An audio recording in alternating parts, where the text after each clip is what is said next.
Hi, it's Cintaria, and I'm back with another speedpaint video.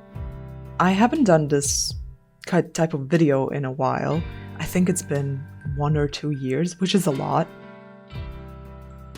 It's not that I wasn't creating anything. I'm pretty active on social media, especially on Instagram, but I just didn't feel the need to create a speed painting video. In the last year or so, I went back to creating videos in general as convention vlogs because my friends were doing it, and I thought that was pretty fun. But speed painting videos became, I don't know, draining. Not really draining, but they weren't very interesting to me. And another reason was that I just lost access to my video editing program, so I switched out to something else. I started working in Sunny Vegas, which is pretty great for a program that is very easy to use for an amateur like me. So yeah, I decided to try out making speed paints again, and I decided to make a voiceover for once because I like talking, and I think it's better if you have something to listen to in the background. So yeah, I'm trying something new. If you like it, leave me a comment. Tell me to do it again. If not, tell me to quit yapping, and I will. We'll see, whichever option you like better, I'm fine with doing. So, why this sudden urge to make a speed paint again? I want to try making a speed paint video again with the tools I have right now and all the things I've learned over the years. The type of content I like to see on the internet, like listening to people speak while they draw. Because over the past few years I realized I really love listening to anyone talk on YouTube videos, especially on video essays, so here I am blabbing about nothing. I might just talk about everything that happened to my art style in a few years, because this dragon is in an illustrative style I used back in high school and that I abandoned when I entered college because it was too difficult to keep doing it.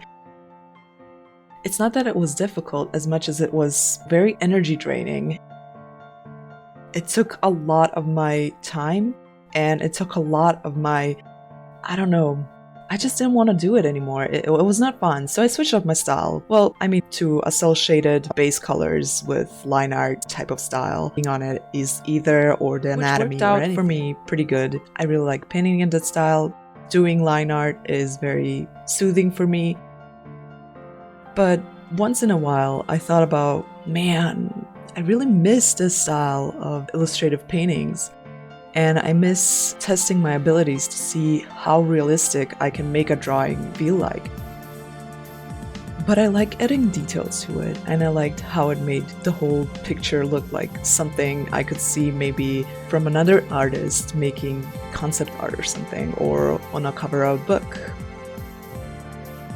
Yeah, so here is a blue dragon in a very unrealistic pose with unrealistic lighting. Thing is, this dragon is actually based on some dark fantasy illustrations of dragons. I made this drawing after I watched 24 videos of a walkthrough through a very old dark fantasy game called Drakan Order of the Flame, which is my favorite game of all time, but I can't play it because it's so old and you need an emulator for it, and it's just so much work. But there's a good playthrough on YouTube that I watched, and it was so fun going through it all. I loved the dragons from the game. I loved the low poly monsters with super realistic textures. They were always so scary, and I really liked how their anatomy was always so pronounced. So this is why the dragon has such a curvy neck that would never exist in real life because his neck would break. But it can exist on my piece of paper and in my drawing program, so here he is. Actually, it's a sheep, but you know, who cares? So why blue? I don't know. I was feeling the color blue in that moment. I wanted to make a drawing of a dragon that looked like it was lit by the moonlight.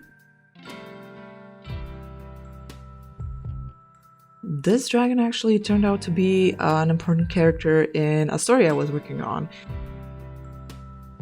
So this dragon was made in the summer, and then I decided, yeah, might as well make her a character in a book I want to work on.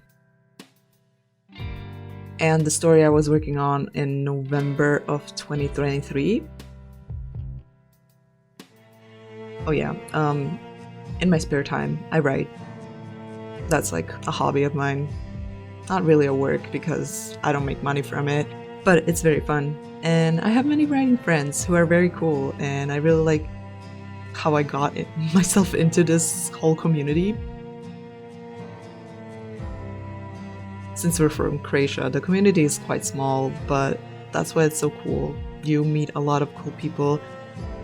Most of them are all different ages and backgrounds, which is also very cool.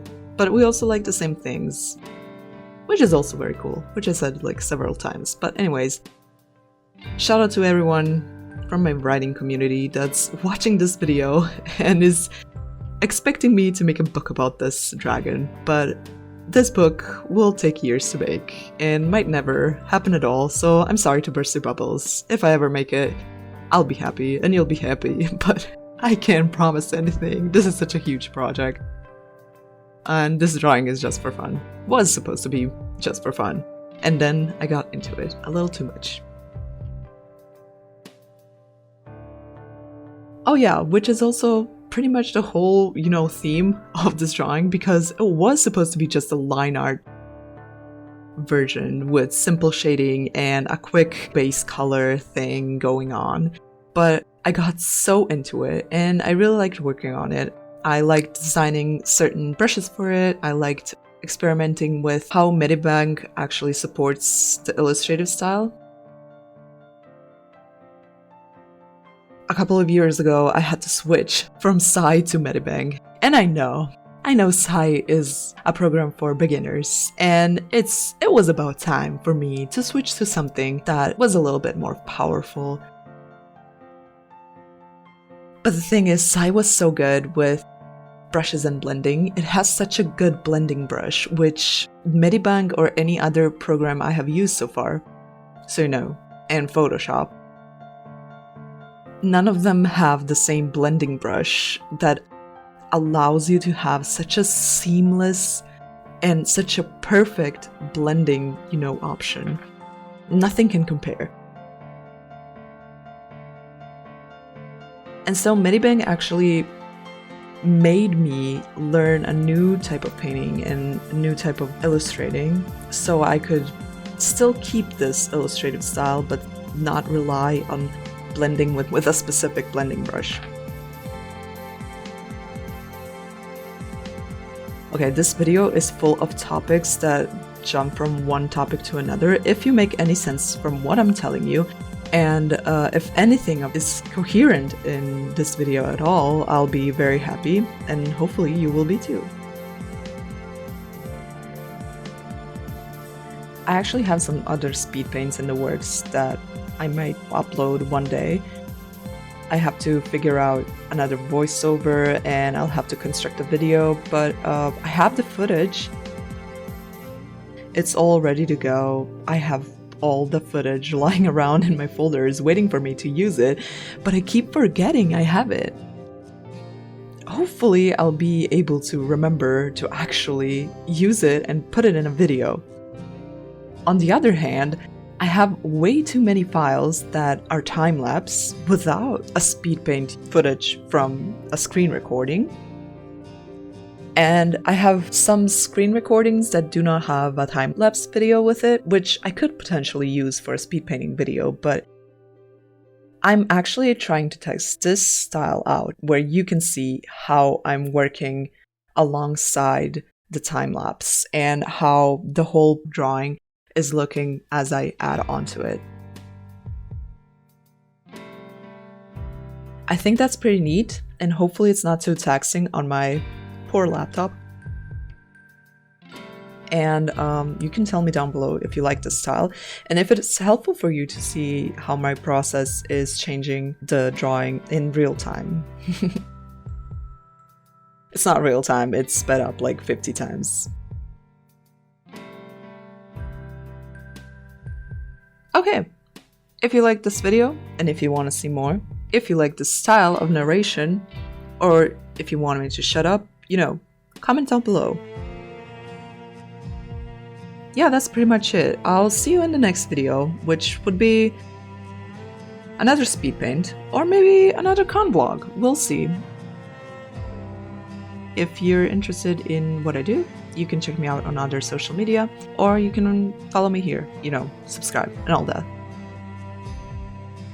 That's it. See ya!